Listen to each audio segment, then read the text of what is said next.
Hello, eager learners. Here is our introduction to the compare and contrast essay that you'll be working on in the coming days. This is located in the assignments tab, so make sure that you've clicked over there and have read through the prompt. The purpose of this essay is to argue whether the primary theme of Murder on the Orient Express is justice or if it's revenge. In this novel, justice is often juxtaposed, which means held side by side and compared to revenge, which forces us as the readers to think about the ways in which these two ideas are similar, and more importantly, how they're different. So one of the reasons why Agatha Christie's novel Murder on the Orient Express is so popular is because it lives in this moral gray area. Our primary character, Hercule Poirot, struggles a great deal at the end of this novel trying to figure out how to react after he's solved the case. Because if he defines the actions taken by the people on the train as justice, he's held to a very different standard than if he's considering those actions revenge. And so the reader is also asked to consider what the characters have chosen to do. In some cases, people might think that our primary characters acted out of a sense of justice. Ratchet killed a little girl. We can all agree, I hope, that is a very bad thing to do, right? And he was able to get out of his just punishment, right? He wasn't held accountable for his actions in a court of law. He went through the law process, but through bribery and different ways of working the system, he was able to escape justice, one might say, and leave the country. And so what the characters on the train did when they stabbed him, some might consider justice. He's paying the price for the terrible crime he committed. Or, alternatively, do you consider the actions of the people on the train as revenge? They were motivated by emotion and this idea that he needs to get what he deserves, and that's why they stabbed him. So Poirot is struggling with, if it's a righting of the scales, we're trying to create balance again, we're defining it as justice, we don't tell the cops that all these people on the train stabbed Ratchet, right? We go with that alternative theory that someone got on the train magically and stabbed him. But if they're motivated by revenge, then do we have to hold them accountable for their actions because they've operated outside the law? And as a member of the law system, Poirot normally would hold people accountable for murder because murder is typically a bad thing, right? So depending on how we define the primary term of this novel is then going to determine how we argue in this essay. So you have to pick one side. There's not a correct side. You could effectively argue either justice or revenge as the primary themes in this novel. What I'm going to be looking at when I grade this is how well you support your answer. How well do you use the novel itself, quotes from it, examples from it, to prove that you're right. So there is no right answer, there's just a well-proven answer. So you are going to write a compare and contrast essay concerning the themes of justice and revenge in our novel. Your essay should discuss both the similarities and the differences between these topics. You need to include clear definitions for each term and then provide examples of those terms from the novel. You have to use two sources for this essay. Murder on the Orient Express novel should be one of them. The second one, I would highly recommend using Leon Seltzer's article that shows the differences between justice and revenge, and that's linked for you in the modules tab. This essay should not simply raise a series of questions, but it needs to provide an argument for the reader. It's not an informational essay. It's not a book report. You need to argue that one of these terms is indeed the true theme of the book.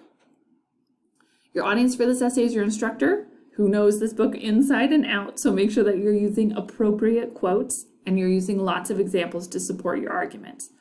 This also means that we need to choose our language appropriately. We want to have a high academic tone. So just like with the diagnostic essay, avoid first and second person language. Delete anytime the words I, me, or my come into your essay.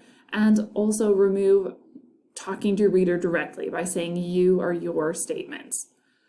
You do need two outside sources. One of them needs to be Murder on the Orient Express. The other one, once again, I would highly recommend Leon Seltzer's article. You need to have a well-crafted thesis statement, at least 3 well-supported points. You'll see those in your outline, and a works cited page. All of this should be done in MLA format. Your essay needs to be at least 3 full pages in length. That's 3 full pages. If you're a line short of 3 pages, it's going to count as points against you. So it does need to be 3 full pages. To be on the safe side, it wouldn't hurt to have a couple words spill onto the 4th page. and the works cited page does not count. You do want a good, captivating title. Don't title this Essay 1 or Compare and Contrast Essay. Those are terribly boring titles, right, guys? So we want to have something interesting. This is an interesting novel. A guy got stabbed 12 times. There's this whole intrigue and mystery murder and a mastermind who spent 2 years coming up with this plan. Like, this is a cool book. So come up with something that is at least semi-interesting. Revenge is a dish best served cold. Something like that. Just a cool title that gets people interested. The rubric for this is linked in the modules, as is an outline. So do make sure to take a look through the modules in the essay. Here's our prompt in a Word doc if you want to see it that way. Here's the rubric that breaks down everything I'm going to be looking for when I grade. I highly recommend that you take a look at that. The thesis worksheet you're turning in today should help you as you get through your essay, and here is the outline that we'll discuss next. However, as you're getting your essay together, there is a helpful folder for you down here at the bottom, the MLA format and grammar folder. Here's a sample MLA formatted paper. It'll show you exactly how your essay should look when you turn it in. Do follow this exactly. Otherwise, you will lose points in the style category. So do make sure you're following the MLA paper format here. I also have linked for you the Knight Cite Citation Generator. In your works cited page, you need to have your citations in MLA format. You will be citing the book, Murder on the Orient Express, and you will also be citing whatever your second source is. Probably for most of us, that will be Leon Seltzer's article about justice and revenge. If you need help with MLA format, the OWL Purdue is a great resource. And if you need help with your in-text citations, the OWL Purdue also has a walkthrough on how to use in-text citations in MLA style. So everything you need formatting-wise is located here for you. Please take a look at those as you prepare for your essay. The article I keep referencing, Psychological Approach to Justice and Revenge, really excellent source. Highly, highly, highly recommend you use it for this essay. It'll really help you, especially in the definitions paragraphs, which we will look at here in our outline. So this essay should begin with the intro paragraph, just like our diagnostic essay, and probably just like every essay you've ever written. You want a hook, something that grabs your reader's attention. Once again, avoid rhetorical questions. They lower the academic tone. We just don't want to use them.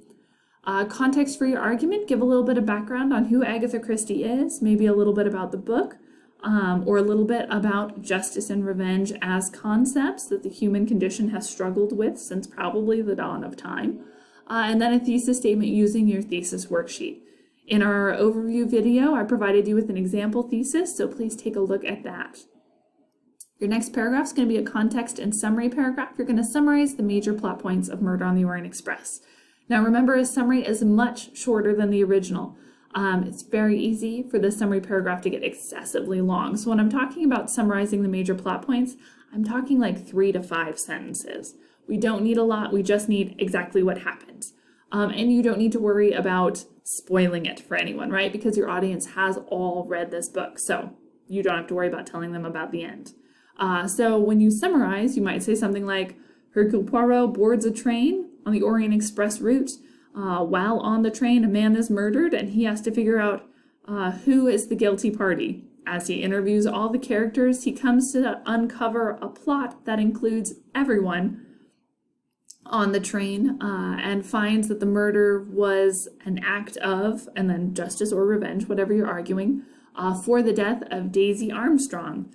The plot was planned out by, Mrs. Hubbard, and she enlisted all of these other people affected by Daisy's death. Something like that. Very short summary, right? So you've taken a whole book and boiled it down into 3 to 5 sentences. Then you're going to reference some major themes. So you're going to talk about whether this was justice or revenge, talked about in the novel. And you're going to prove that by referencing symbolism. You can use our article, Is That a Symbol, from Thomas Foster that you did reading of. Foreshadowing and tropes we learned about in our PowerPoints. Make sure to reference one of those. You could say the number 12 is symbolic in this novel because there are 12 people on a jury. There were 12 people on the train who carried out justice when they murdered Ratchet. So you could create connections for your reader there. Then we move on to a definitions paragraph. I want you to define justice Consider using Leon Seltzer's article or your own understanding of justice. Give examples from the book, Murder on the Orient Express. You can also use examples from Seltzer's article here as well. Then I want you to define revenge. Give examples, once again, from Murder on the Orient Express and also Seltzer, if you wish. And then discuss why a difference between these two terms is significant. Why is it important to know that justice and revenge are different? Then you're going to move into your comparison paragraph. This is where you're going to talk in terms of similarities. So a topic sentence is a baby thesis. It should tell your reader what argument you're going to make. And then you're going to talk about similarities between justice and revenge. Give some specific examples from Murder on the Orient Express where we could confuse these two terms. And then talk about significant similarities maybe outside of the book. You can use Leon Seltzer's article here again. Then we want to have a transition sentence. We remember transitions are 50% of the paragraph we're in, 50% of the paragraph that's coming next. So a transition sentence here would talk about the similarities and then reference that there are some significant differences as well. We move into that contrasting paragraph where we do talk about the differences. We have a topic sentence. We show those differences between revenge and justice. We give examples of how they are different from Murder on the Orient Express and from Seltzer's article. Discuss why it's significant that these things are different. Why is it important to know that revenge and justice are separate terms with separate consequences? And then transition into your synthesis. You can have as many synthesis paragraphs as you need, arguing your idea. So what's the major theme? Is it justice or revenge? You should tell us here in this synthesis paragraph. That word is hard. So what are the ramifications for the reader's understanding of the text if your chosen term is the theme? So if the characters are acting out of revenge, for example, what does that mean for us as the reader? Poirot is struggling with this. If they're acting out of revenge, are we condoning their actions? Are we saying, yes, murder's good, you definitely should have stabbed that guy 12 times? Or are we saying, they acted out of order, and so they should face consequences? What are the ramifications? How do we struggle with this idea? How do we make sense of it? And then what might Christie have wanted her reader to understand about the human condition if this is her primary theme? If it is revenge, and we feel okay with it, what does that mean in terms of humans and their ability to empathize? What does it mean about our understanding of the justice system? And if it fails, do we feel like it's okay to take justice into our own hands? So what does this mean for us as people if we agree with Agatha Christie's notion that revenge is okay in this case, if that's the theme we've chosen to argue? Then we transition into our conclusion. We have a restated thesis. We summarize our main ideas and evidence, and then we give a call to action. What should people do now that they've read our essay? What should they do with that information? Should they think about things differently? Should they reconsider something? Should they act differently in the future? What are we asking them to do after they've been given all of this information in our essay? Because we should leave our reader with something, right? They've gone through all the work of reading our essay. What do we want to leave them with to think about after they've finished? So that is the outline. I would highly, highly recommend completing the outline before you start writing the essay. You're going to be writing the essay this week, and then you are going to be sharing your essay as a peer review discussion by the end of the week. So you're going to be going through that peer review process. And if you take a look at the calendar here, you will see that we're looking at the wrong class. Here we go.